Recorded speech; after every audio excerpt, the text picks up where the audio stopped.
Eto naman po ang dalawang ito mga bossing, kapag pinagsama ninyo, ano po ang magiging resulta?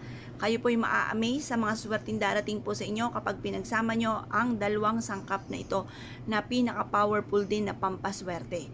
Ito po mga bossing ko, ang ating asin ay magtatawag ng swerte, magtataboy ng mga kamalasan.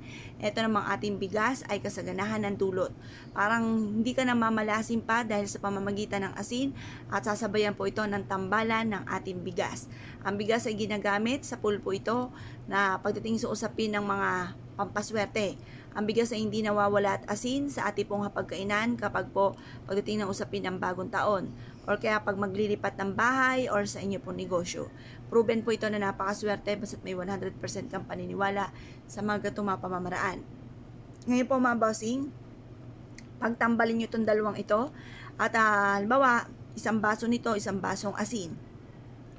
Or pwede rin naman mga bossing ko, 3 kutsarang asin, 3 kutsarang bigas mga bossing. Ilagay sa isang baso. At pagkatapos mga bossing ko ay mag-wish po kayo. Sa pamamagitan ng pampaswerteng ito, lahat ng mga pangarap ko ay matutupad. Kung naman ang mga pagsubok ang pinagdadaanan ay kaagad ko itong masusolusyonan. Mag-wish na po kayo ng lahat ng gusto po ninyo. Sa pamamagitan ng sipag at tiyaga, double time sa pagkayod, mga pangarap ko sa buhay ay aking makakamtan. Ganun po ang pag-wish, walang gamit na sana, direct to the point mga bossing.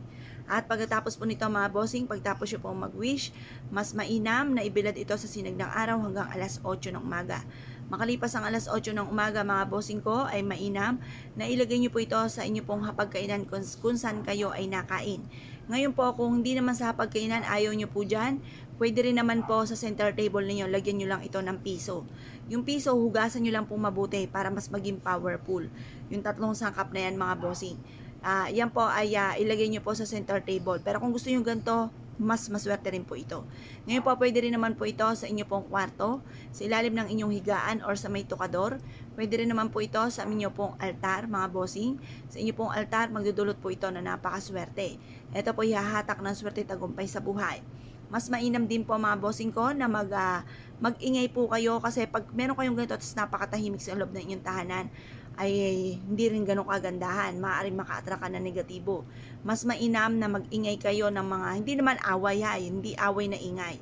Yung ba tipo nalilika ito ng masayang tugtugin, or kaya po mga bossing ko yung tugtugin na marirelax po kayo. Yan. Ngayon po mga bossing, mas mainam po na meron tayong ganito tapos sasabayan nyo pa lalo ng sipag at tiyaga. Pag natunaw yung asin, itapon nyo po itong 2 sangkap na ito kasi 'di ba pinagsama natin natunaw yung asin. Itapon nyo lamang po mga bossing ko sa plastic, lagay nyo sa plastic. Tapos lagyan nyo po ito ng karayom para pinuputol nyo na ang mga kamalasan nyo kasi kaya yan natunaw, marami siyang mga nahigop na negatibo. Tapos yung ating bigas, hayaan nyo lang po kasi na-mix na po yun doon sa bigas at saka yung asin. Proven po ito na maswerte basta't may 100% kang paniniwala sa mga gatong mga pamamaraan. Kung naniniwala po kayo mga bossing at nais po itong gawin, asya mga bossing, good luck po sa inyo po lahat.